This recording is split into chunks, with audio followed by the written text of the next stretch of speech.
40 years, 4 decades, nearly half a century. That's how long the citizens of Greater Baton Rouge have chosen Richards Honda. A simple, sincere, and honest process. Louisiana's oldest and most experienced Honda dealership for over 40 years, Richards Honda. Hello, my name is Debbie. Welcome to Debbie's Bridal, a formal affair. Come see the many great lines we carry in bridal, bridesmaids, mothers, flower girls, tuxes, and more. We also carry over 25 top designer lines in debutante gowns, Mardi Gras, pageant, and prom. Come meet me and my staff with over 30 years of bridal and pageant experience. Debbie's Bridal, a formal affair, Burnside and Gonzales, where service matters. Today was the day that I put everything in perspective. I fell asleep, but when I woke up, everything changed and the skies turned off. That was before. That was before. You came along and you played me a song with a little bit of love and a little bit of yeah. AT&T covers 97% of all Americans. BetterBatonRougeJobs.com has been extremely beneficial for the TM Automotive Group. And what stands out to us, it's easy to use, not only for us, but it's easy for the applicants. And it's the quality of applicants that we get. It's timely. We post something in the morning. By that afternoon, we have double-digit applicants. And again, it's the quality of the applicants. Employers, now is a great time to hire, recruit, and look for potential new employees. BetterBatonRougeJobs.com. It's free for job seekers and great for business. Pelican Sports TV presents Pelican Radio. Get ready to mix it up with me, Tommy Krysan, and Chris Landry, weekday afternoons from 3 to 4 p.m.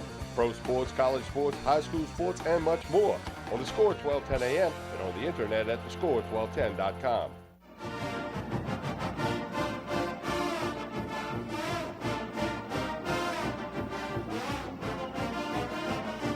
We continue with Tigers Roar. Chris Landry, Tommy Krysan with you. Pelican Sports TV, Baton Rouge, Lafayette, and New Orleans. Streaming on the internet at PelicanSportsTV.com. Right now, as we do just about each and every Wednesday, we're joined by Brian Lazar of TigerBait.com. Brian, good evening. How are you? Good, Tommy. How you doing this evening? We're doing pretty good. Middle of the week, as always, visiting with you from TigerBait.com. First question tonight, Brian, not trying to blindside you with this question, but anything lately today that you've heard on this Jordan Jefferson situation? Seems like everybody wants to talk about it, but everybody in the media doesn't really know what's going on. Do you have anything to pass along? No, I mean, there's nothing that's going to become public knowledge. Everything with the grand jury is kept secret. The attorneys can't even be in there. Reportedly, somewhere it's between 15 and 20 witnesses were questioned today. There's no resolution today. They'll meet again next Wednesday, and the indications are that by next Wednesday they'll make a decision as to whether or not an indictment will be handed down. So you don't anticipate anything prior to next Wednesday? No, there will be nothing until next Wednesday. Brian, LSU will hit the road, take on West Virginia. Are you making the trip to Morgantown? Yes, I am. All right, what do you expect to see in this game? LSU, the only team in the nation to play a ranked team in 3 of their first 4 contests. How do you see this game? Well, I think once again, like it was last week against Mississippi State, LSU is going to be facing a team that will be very enthusiastic and a crowd that will be very enthusiastic at the start of the game.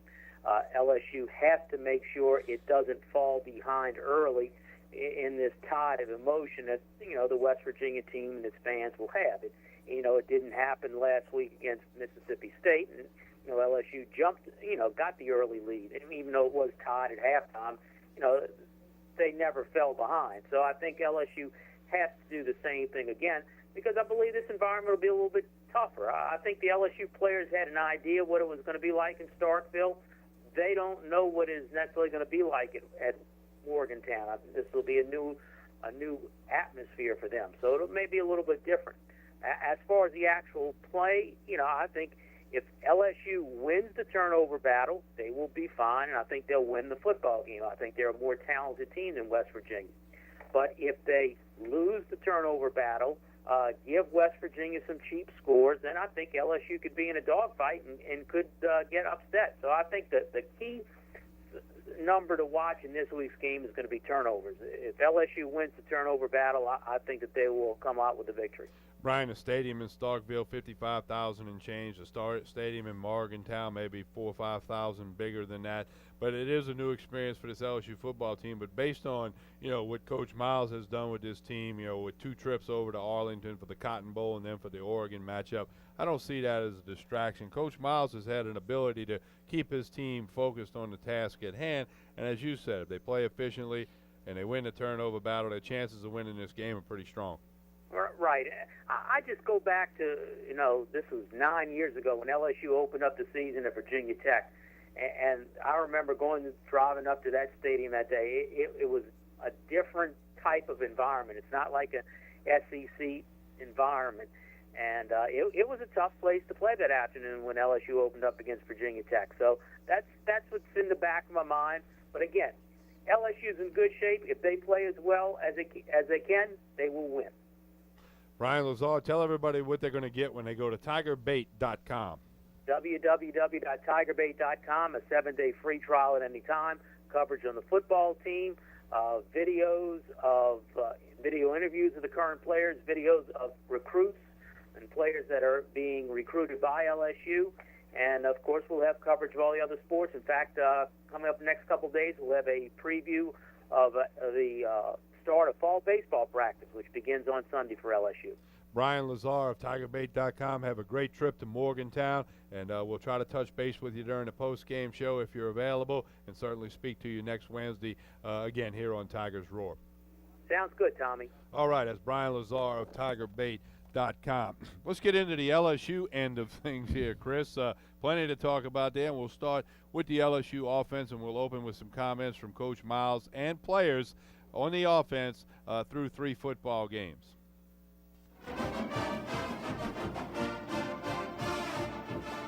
Really feel like our offense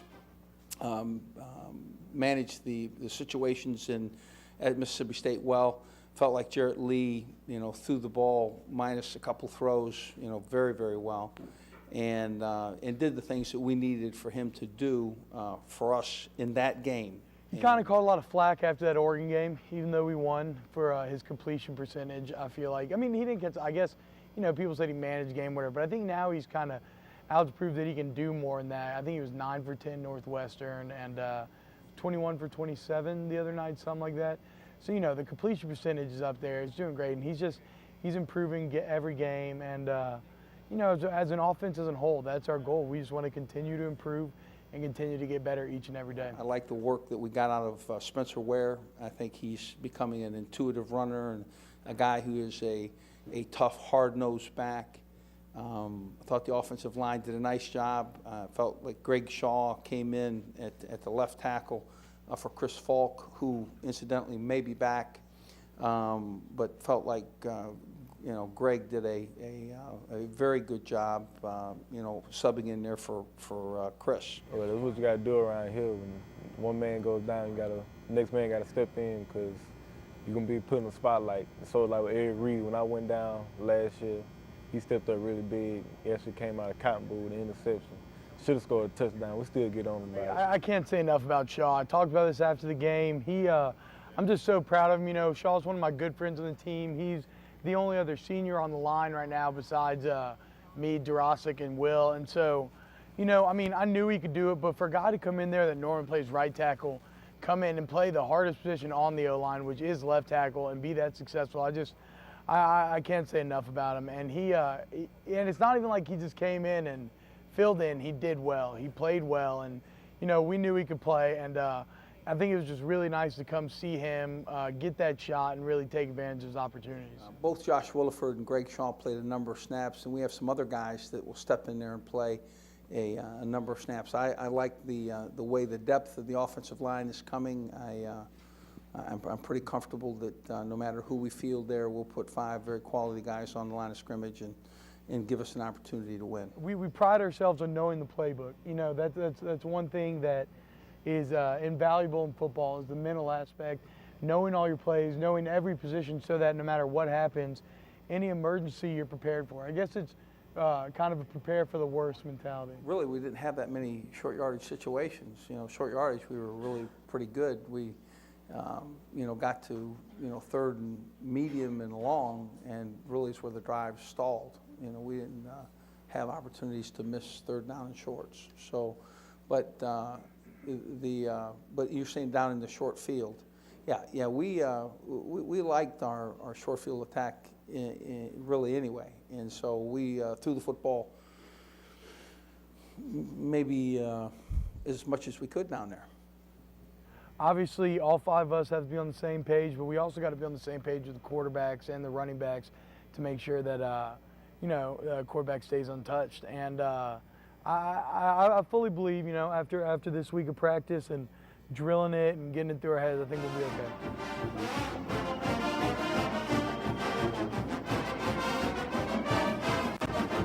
Chris Landry, let's take a look at some individual statistics. First up for Jared Lee versus Mississippi State. Good numbers. The interception was there. That snapped a long consecutive passes without an interception streak. But good numbers that LSU coaching staff's probably comfortable with seeing Lee put up, other than the interception. Well, the biggest thing in these numbers is it's a safe pass. So, I mean, the numbers should be this. This is what it should be based upon what they're asking him to do. In that number is a couple of throwaways where it's going to be reflected in a couple of incompletions that were, when it's not there, don't put the ball in harm's way. So it's a very risk-averse passing offense. You see they're very effective from a play-action standpoint. And you make a play, you get a guy isolated in the middle of the field, and Ruben Randall, and you're, I think, going to see that opportunity this week, the potential there. Again, they want him to protect the football, make good decisions, and not put the ball in harm's way. That's really the only way they lose the games that they've played thus far, is if they put the ball in harm's way. If they turn it over, then the game could be in doubt. Otherwise, they can win it running the football and playing great defense. And listen, you take a sack here, it's a negative play. The other option is to force the ball, put it up in the air, and it's a pick six, and all of a sudden you got a different ball game. So they did a really good job, and they've done a good job. He's experienced. He understands what his role is, and can make a play when you get the right coverage opportunities. We see this touchdown again to Ruben Randall. This is going to be the byproduct of being able to run the football successfully and having defenses overplay their run game. Spencer Ware has been a good job running the football, 100-yard game against Mississippi State. Didn't get it in the end zone, but he continues to be productive. He did. He had 37 snaps. You see the 22 attempts and 109 yards. And listen, he's a workman-like back. He's got good combination of vision, balance, power, speed. He's their go-to guy. And you got a guy like Michael Ford that's getting 27 snaps. So it was outstanding. And we can't talk about Jared, and we can't talk about Spencer without talking about the offensive line. We saw T-Bob there, but Greg Shaw had 62 snaps in that game and played very effectively. Josh Williford, 25 snaps, and those are the backups, of course, the starters. Chris Falk only had 7 snaps before he went out in the game. That group has played very well. We talked and harped upon the depth going into the start of this season and starting to play out. When you can have a Greg Shaw step up, flip to the left side, play as effectively as he did, that is something that's a product of the cross-training they do on the offensive line. Les and Greg Studara really big on that, and it's paying off. Ruben Randall, he's the go-to guy in the receiving corps. 6 receptions for 98 yards and that touchdown on the route into the right corner of the end zone. Randall with some good numbers. Well, listen, you're not going to have the type of numbers in this offense that's going to, just win you tons of awards and all. This is going to be about big plays when the opportunities come to you. 53 snaps. He played very effectively. He is their number one receiver. What is a number one receiver? A guy that dictates coverage. The fact that people are going to roll his way, keep a safety deep, is a big part of why Odell Beckham has had a lot of success. People need to keep that in mind. You're going to get more opportunities and get more coverage matchups when you've got a guy on the other side that's got size, that's got the ability, that's going to force coverages. You see that 2 guys, not very effectively, but 2 guys paying attention to him. That is going to create opening underneath because he's an effective outside receiver with size, some quickness and speed. Then you're going to have to pay attention to him because as you overplay and overpopulate the box to defend the run, then he's going to be a threat deep on the play pass, and that's going to create openings for Odell Beckham. And beginning this week, Russell Shepard. Speaking of Odell Beckham, here's a look at his numbers. 8 receptions for 61 yards. Didn't have the touchdown, but the true freshman from Newman High School in New Orleans, he's gotten a lot of talk. cliche, if you will, but he doesn't look like a freshman out there on the football field. No, and listen, he's doing a good job, and is a byproduct of what I just said, the attention that Ruben Randall's getting, and he's doing a good job from the slot, he's doing a good job wide, and he's doing a good job of taking advantage of his ability to get open and adjust to the ball. That's been a big factor because you've got to be able to have a guy opposite your number one guy, and people, I think, sometimes confuse that. They look and say, well, this guy got more receptions, he's the better receiver, and he did this. But he's the benefactor of a lot of what they're doing on the other side, the run game and Ruben Randall. And Odell's been outstanding. Now you add another guy to the mix, again, Russell Shepard, that I think is going to only make the whole group become more effective, and more potential playmaking ability could come out of the passing game as a result. Here's some comments from Coach Miles and the players talking about what Chris Landry just said, the return of Russell Shepard. He is now eligible and will be in the football game against West Virginia.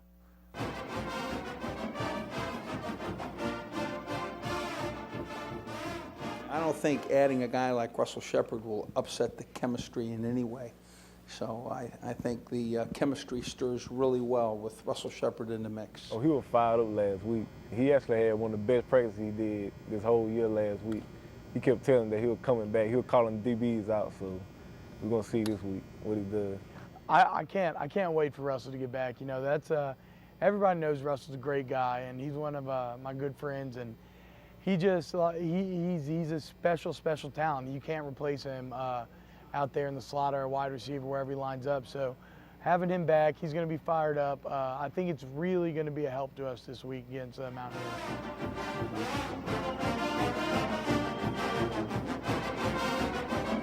Russell Shepard has been practicing. I think we'll see him in some of the offensive sets and could very well see him in the return game as well. Well, return game, the screen game, that's a real important part of it. As you talk about the downhill running a game, when you can complement that even more with the variety of screen packages in the short passing game, I think that's where Russell can be very effective, as well as the misdirections. I think those things can really be upgraded significantly with Russell Shepard in the game if they take advantage of it. The LSU defense has been talked about a lot in Baton Rouge, Lafayette, and New Orleans. It's been talked about all over the South, all over the footprint of the Southeastern Conference, if you will, as well as nationwide. When Coach Kelly of Oregon made his comments about, he hadn't seen defensive players like that.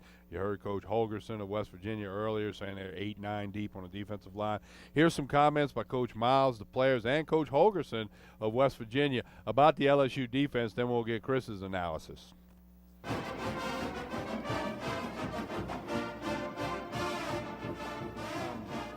If the defense continues to play with that intensity, has the opportunity to be a very special defense. And again, I say it every time, we're not perfect by any stretch, but if we correct some mistakes and continue to play like we've been playing at defense, be good enough to do the things we need to do. There comes a natural intensity that this defense seems to bring. I mean, there's some guys that take the field with that defense that just can't wait for the next play.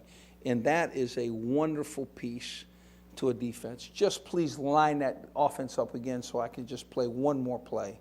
And that kind of want is pretty special. They're as fast as any football team out there, all three sides of the ball. I mean, they got guys that can really run, and then, they're extremely well coached, on all three sides of the ball.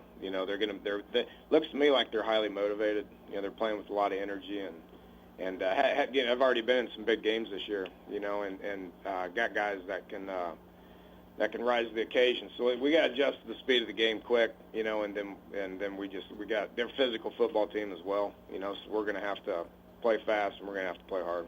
I don't know. I mean, our defense is something special going on right now. Those guys.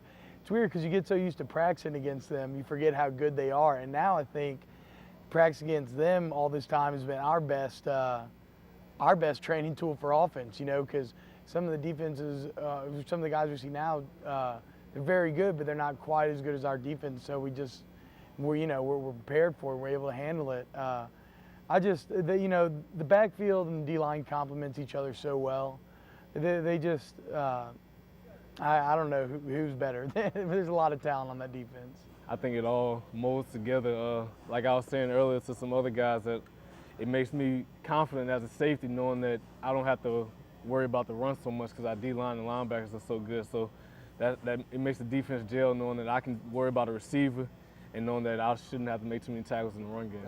I can tell you that this defense is one of the fastest teams that I've had. I think that there's more, and I don't know more as compared to who, but there are more big-time plays made on this defense than I've been around for a while.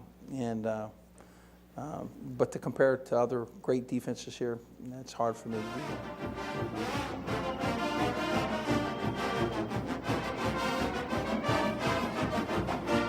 Chris Landry, again, his defense has been talked about nationwide. Some of the thoughts you have.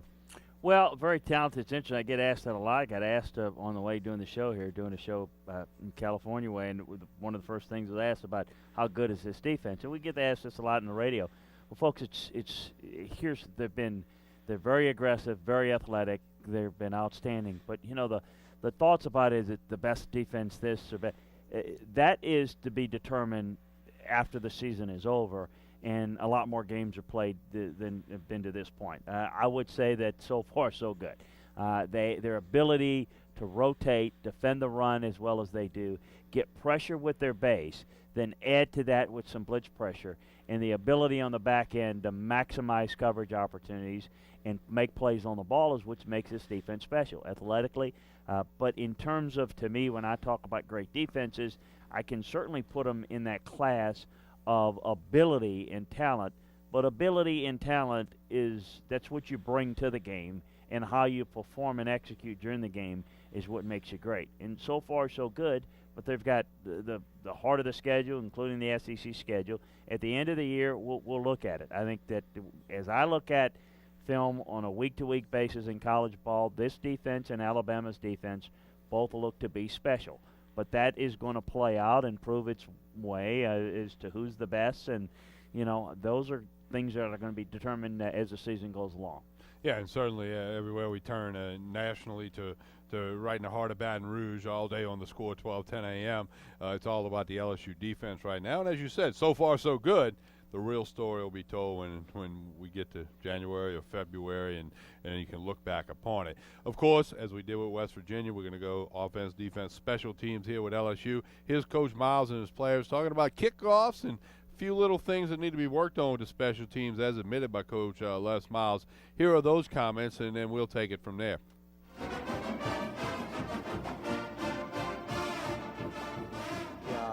In special teams, I think the 4 field goals from Drew Alleman really kind of gives you a view of what his potential is. He's that guy that has really salty and been in the backdrop of really some great kicking around here, and steps in and understands his position, understands what he's supposed to do, and steps up and nails it. And we're still working on our kickoff game, and we think a little bit more health to Drew's leg will give us the distance that we want. So we're going to spend a little bit more time on that kickoff. First thing Coach Thomas said, we're going to have a competition today, see who will be kicking off this week. Because we know Drew, his leg isn't fully healed to be kicking off, because he had a strained MCL. When I'm 100%, it's going to be there, but just right now it's a little sore, but it's something I have to fight through, and we'll see how this week brings. But if not, I have some backups that be able to do the job. We get a very good kickoff coverage at times, and then we get a little sporadic. But when you spray the ball into the backfield there, and you're really trying to cover a specific area, it really throws your coverage off. So we're still mixing the personnel around. We want to find the best guys because we expect to have a great kickoff team.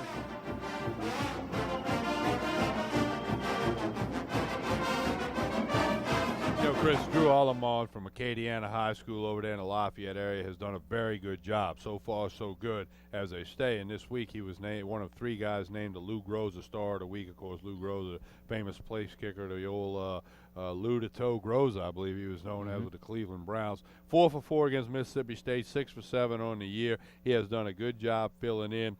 little bit injured on that kickoff deal, but tip of the hat to the job that Drew Allemon has done, again, from Acadiana High School in the Lafayette area. Kicked a big game, field goal in the Superdome in a state championship game a couple years back. Special teams, yeah, you could read between the lines there. There's some things Coach Miles knows they have to improve on. Well, kick coverage. First of all, on kickoffs, there are three things you look for. Depth is one thing, and everybody focuses on that. Hang time is equally as important, and direction. Those three things. And Drew, because of the MCL, doesn't have that explosion in his leg. It's not affected his ability on field goals and accuracy, but it's something they've got to look at. From a kick coverage standpoint, you do design your coverage and your lane progression depending upon where the ball is going to be kicked. And the height that you give it, it gives you more maximum opportunities to get in position to do so. And then depth, of course, is the one that I think everybody kind of understands the importance of getting depth. So they're going to look at it. James Harrison's got a strong leg. Drew Alleman's got a strong leg. And when he gets completely healthy, you'll see the depth of those kickoffs get there. But I think it's something that probably should have looked at even to this point, but I think it's becoming more of an issue where they'll look and see if they can get consistency. Just because another guy can come and kick it longer, can he directionally kick it where you need to with enough hang time? Those are the three components. All are equally as important. If you get one out of the two in the depth, it's not good enough. So if they can get Hairston to be in a position, a freshman from Dallas Jesuit, redshirt freshman, then obviously that might be the answer in terms of kickoffs. But we got to see, again, hang time and the direction to allow that coverage to progress like it needs to. That's going to be the key thing, as depth is important, but those other two are equally as important. When we come back, you don't want to go anywhere because we're going to come back and Chris Landry is going to give you his keys to victory from an LSU perspective. Then we'll take our weekly run through the LSU athletic department still to come. We'll go around the SEC, see what LSU's future opponents and SEC compadres are doing, and even have some conversation about the conference shuffle, as we dubbed it on radio. It's been called a lot of things. We'll be nice and call it conference shuffle. All of that and more. Chris Landry, Tommy Chrysan, Tigers Roar, right here on Pelican Sports TV.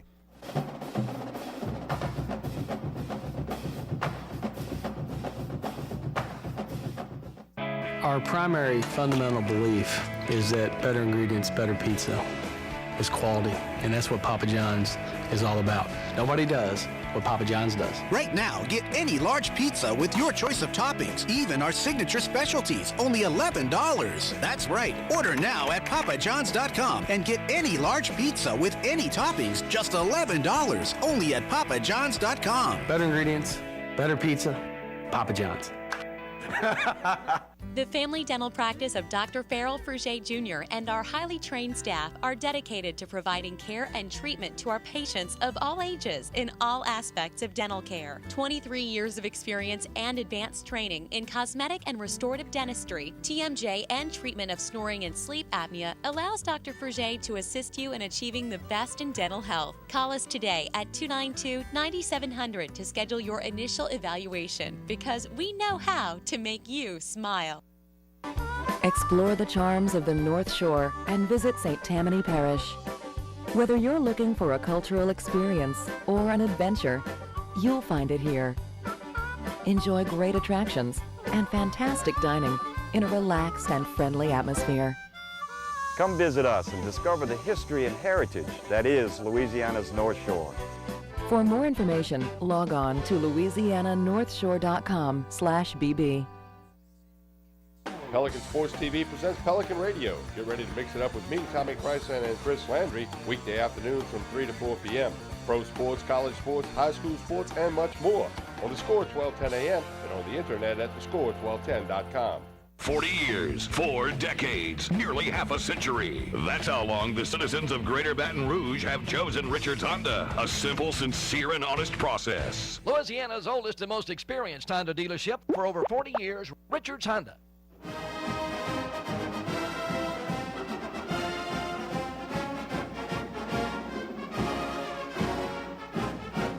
Chris, this program does stream on the internet. Do you think we have any folks in Morgantown sitting on the couch on the porch with the TV or the laptop? Do they have laptops? I'm being mean when I say that, but do you think everybody on the internet in Morgantown is sitting on the couch on the porch, wireless internet, think they're watching tonight?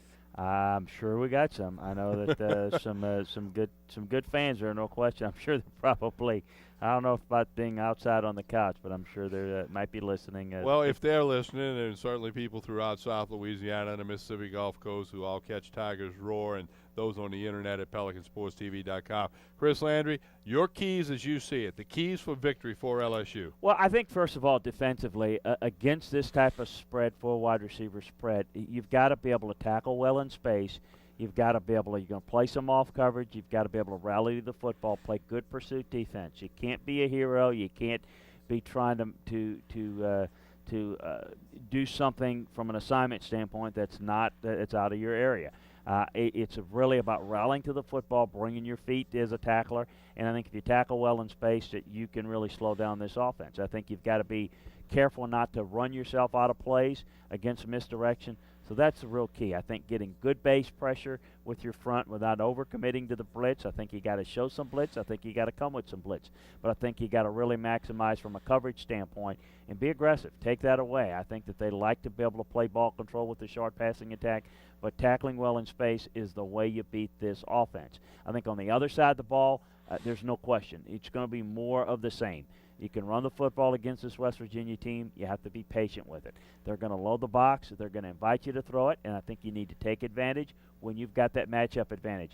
I think throwing on the perimeter is going to be a better chance of success than over the middle unless they give you a casino blitz look where everything out the middle is emptied.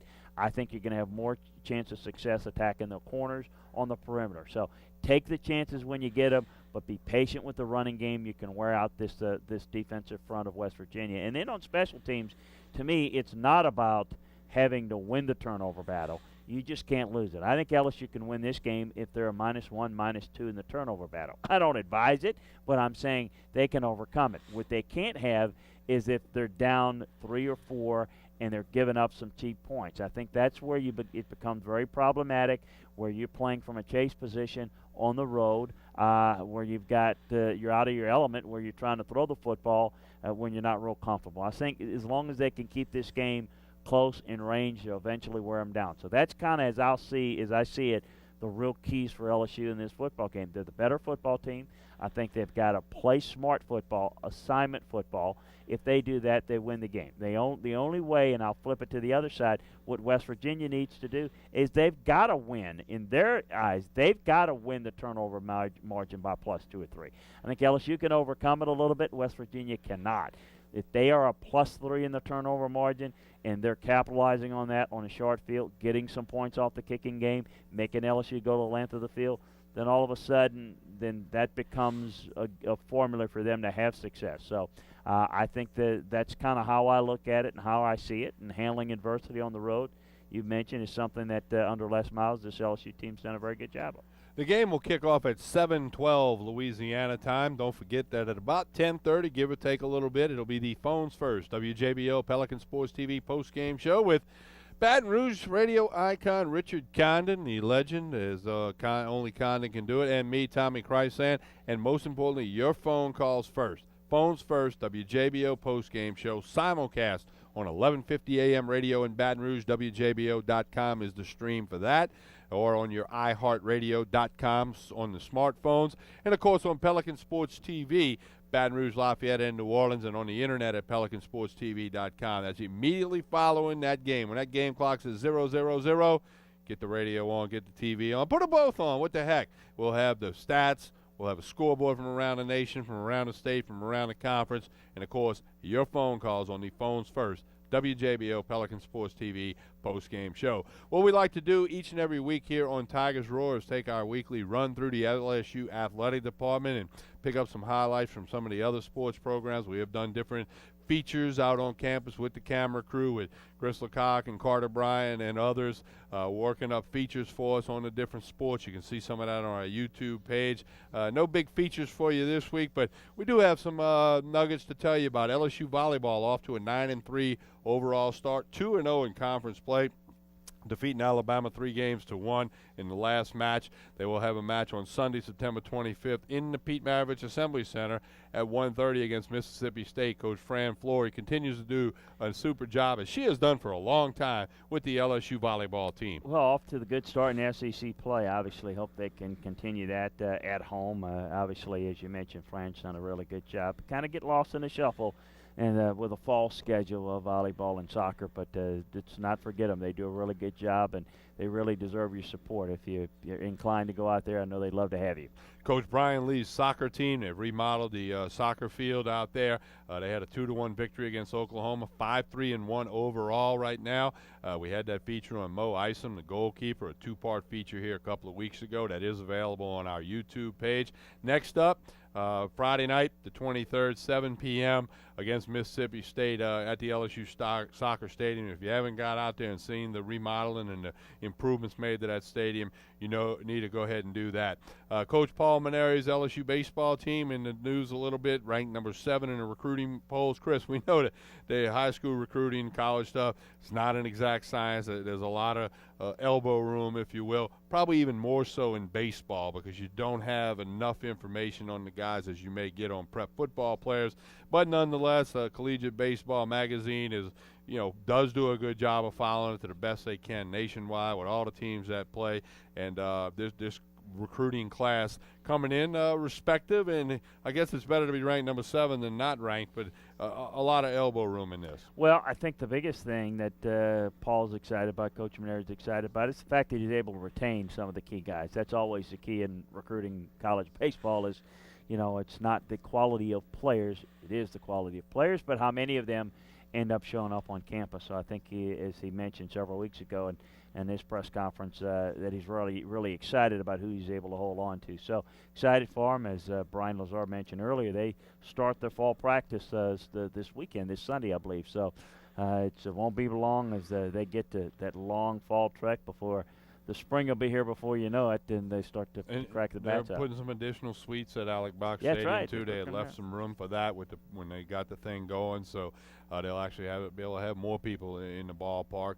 And as always, I certainly look forward to baseball, as many of the enthusiastic baseball fans of LSU do as well. Next note deals with LSU golf, but is with former LSU All-American golfer David Toms, who earned his way on a spot on the President's Cup team, which will compete down in Australia against a team made up of international players. Greg Norman from Australia will coach the international team.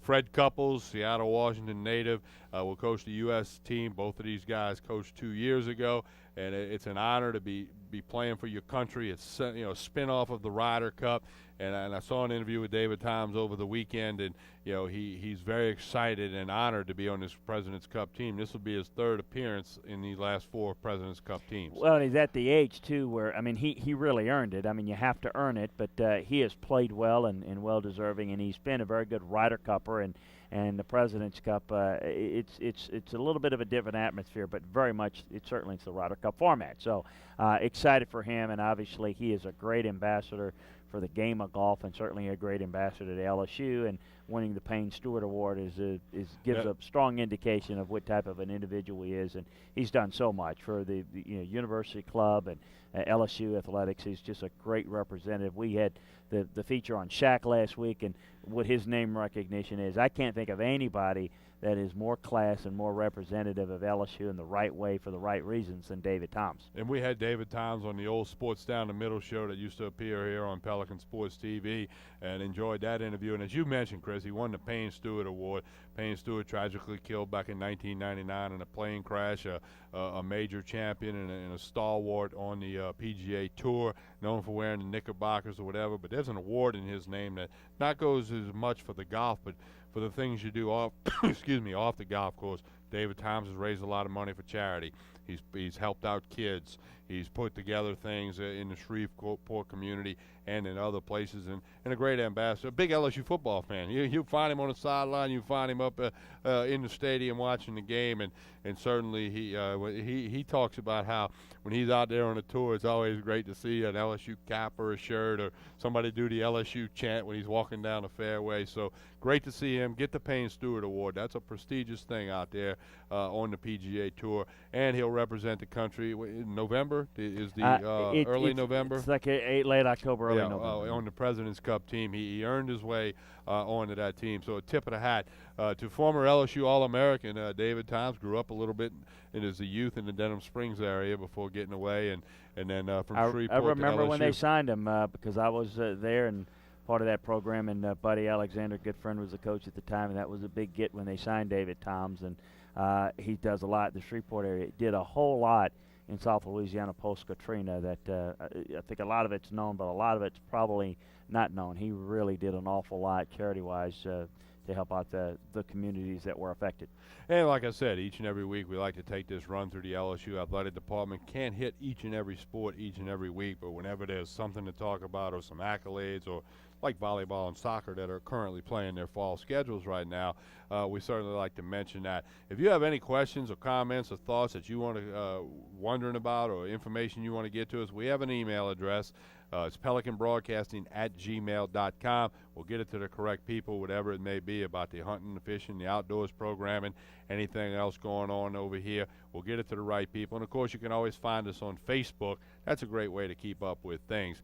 When we come back, Chris Landry is going to take you around the SEC, let you know what those 11 other members of the conference are doing going forward. We remind you the Kentucky game on October 1 will kick off at 11:20 in the morning if you hadn't got that information yet. Contractually, they got to do that once every 4 years. It's LSU at home, and that's LSU's turn to do that. We'll also have some conversation about the conference shuffle, Pac-10, Big 12, ACC, Big East, whatever it may be. We'll discuss some of that and more. We'll come back with the final segment. Chris Landry, Tommy Krysan, Pelican Sports TV. Spread the roar. You're watching Tigers Roar.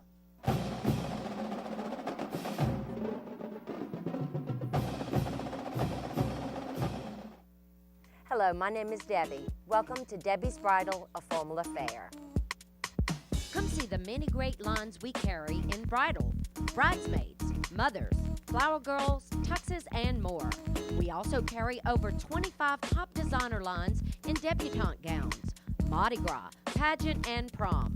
Come meet me and my staff with over 30 years of bridal and pageant experience. Debbie's Bridal, a formal affair, Burnside and Gonzales, where service matters. The family dental practice of Dr. Farrell Fruget Jr. and our highly trained staff are dedicated to providing care and treatment to our patients of all ages in all aspects of dental care. 23 years of experience and advanced training in cosmetic and restorative dentistry, TMJ, and treatment of snoring and sleep apnea allows Dr. Fruget to assist you in achieving the best in dental health. Call us today at 292-9700 to schedule your initial evaluation, because we know how to make you smile. Hi, I'm attorney Kerry Bryson. My law firm focuses specifically on helping people try to solve their IRS tax problems. Lately, so many new out-of-state companies are popping up claiming that if you send them money, they can resolve your IRS problems. Well, what happens if they don't? Do you hire an attorney? Maybe you should start with a local attorney that's already handled hundreds of IRS cases right here in Louisiana. When you hire the Bryson Law Firm, you won't be speaking long distance or sending money to some out-of-town high-pressure salesman. You'll meet with us in person at our office right here in Baton Rouge. Your first visit is completely free and confidential, and we'll tell you on the spot exactly how much it'll cost. So if you're hiring a company to resolve your IRS wage levies, bank levies, or tax liens, check their reputation first, then call me, Kerry Bryson, or go to brysonlawfirm.com. If you're a Louisiana resident and you have an IRS problem, hire a Louisiana attorney, Kerry Bryson.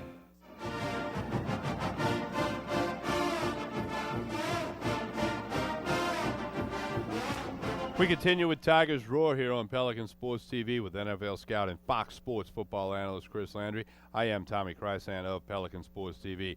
Chris, let's take a trot around the Southeastern Conference. Of course, LSU, and as we sit here tonight, 11 other members. We'll get to that in a minute, but give us our journey around the conference. Well, I think this week's matchup, of course, the best one on the slate is Arkansas-Alabama. Of course, Arkansas had Alabama on the ropes last year. Not quite sure that this Arkansas team going to be able to pull the same thing off in Tuscaloosa. But we'll see. This Arkansas team struggled defensively against Troy.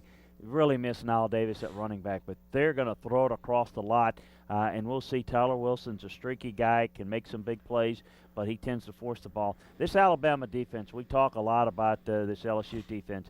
This Alabama defense a little bit different. Their back seven's outstanding. Their front's very good. They're a little bit more scheme diverse. They can adjust their fronts and coverages a little bit more. It's going to be interesting to see how much pressure they can get on Tyler Wilson and if they can force him into mistakes without being able to run the football effectively. It's going to be tough against Alabama, but it's going to start to see the test here as you see Alabama, much like LSU, running the football with the downhill running game, working the play-action passing game. A.J. McCarron really starting to develop as a quarterback for them. Vanderbilt, South Carolina. How about Vanderbilt? 3-0 for the first time in forever. James Franklin doing a good job. South Carolina go on the road. Probably ends here, but I expect them to play pretty well on the road. South Carolina has been notorious for slow starts this year. That's going to be key. Florida off a big win, playing a Kentucky team that's really struggling. They shouldn't have a problem there, but it's going to be interesting to see how that plays out. Of course, Georgia Ole Miss. I mean, this game, we've talked about Mark Richt on a hot seat. The only way Mark Richt's really going to lose his job this year is if he loses a game like this to Ole Miss, or he ends up, they win a game, he'll survive, even though some fans might not be happy about it. But Ole Miss and Houston Nutt, after that beatdown by the aforementioned Vanderbilt Commodores, it's going to be a tough game at home for them. If they get down against a Georgia team, this could get ugly. And certainly Houston's had some success.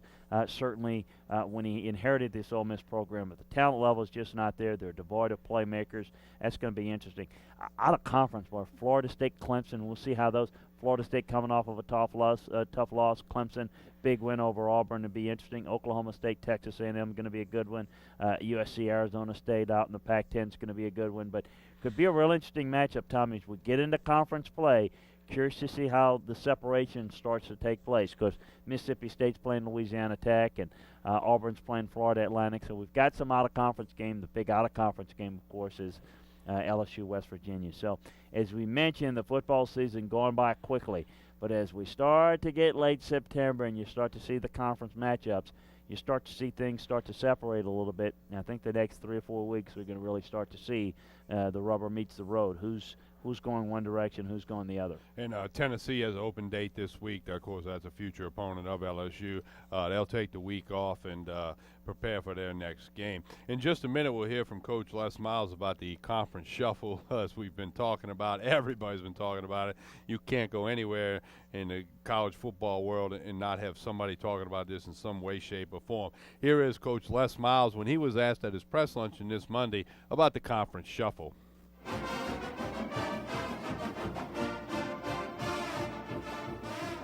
I enjoy the traditions of the past. I enjoy history. I like the matchups. It's hard for me to think that OU and Nebraska will not play. It will be hard for me to not see Texas and Texas schools, the Baylors and Texas Tech and A&M, not having a fundamental home that they can call their own. And I certainly both great Oklahoma schools. It's just hard for me to fathom that the foundation of the Big 12 isn't a real quality one. In other words, that would not work over time. And I would think that they would be the conference who would want to add rather than lose members. But that being said, I know there's some great teams there. I know that they have a very competitive conference, and if it does break up, any member, a lot of members of that conference would be viable candidates to add to a great conference.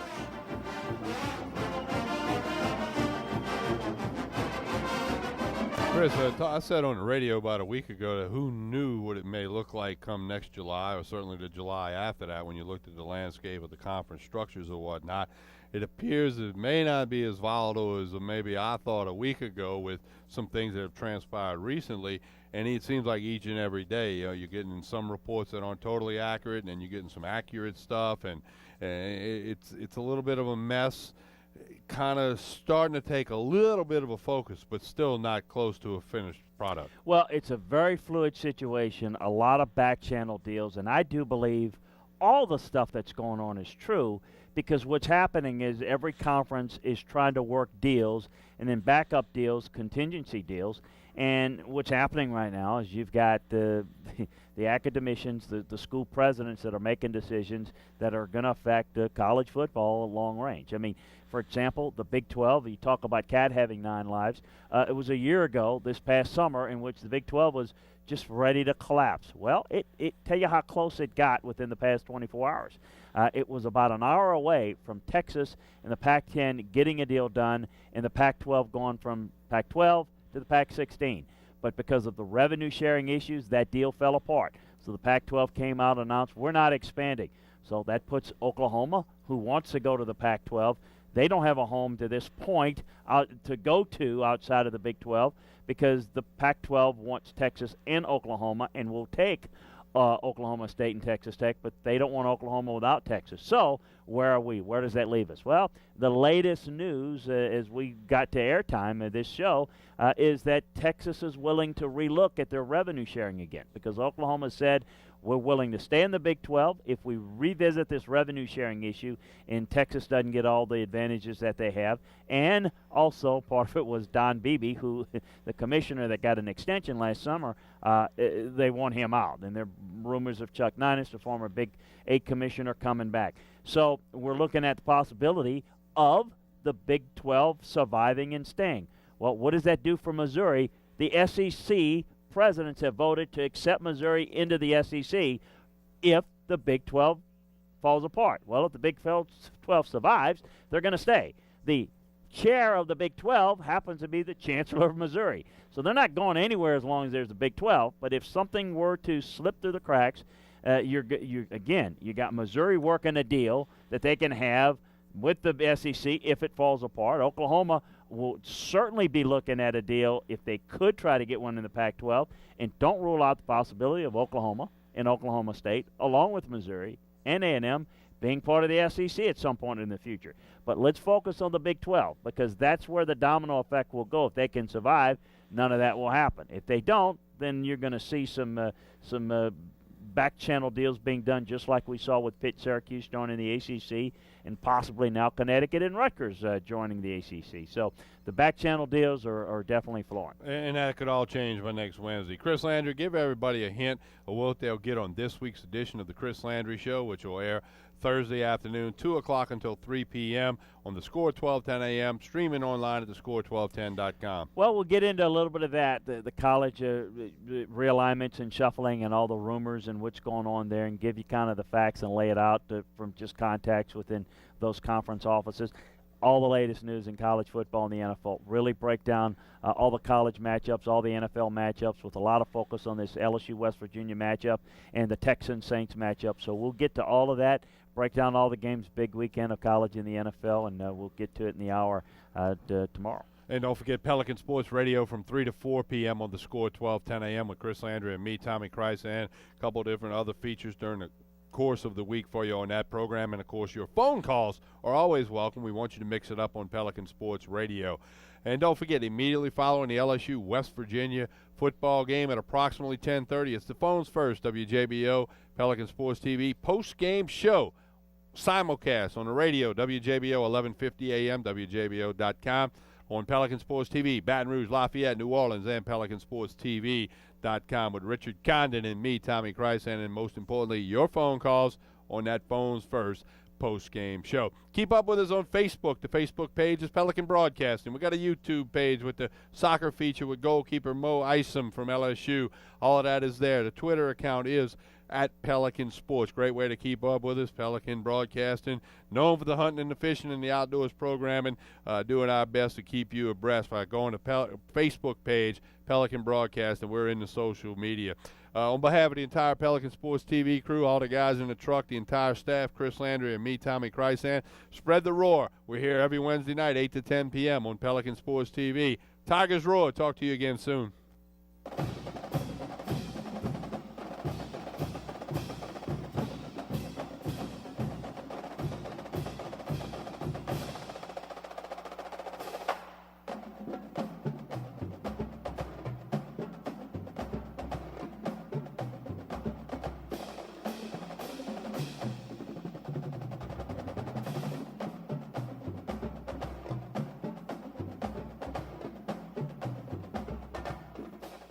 Hello,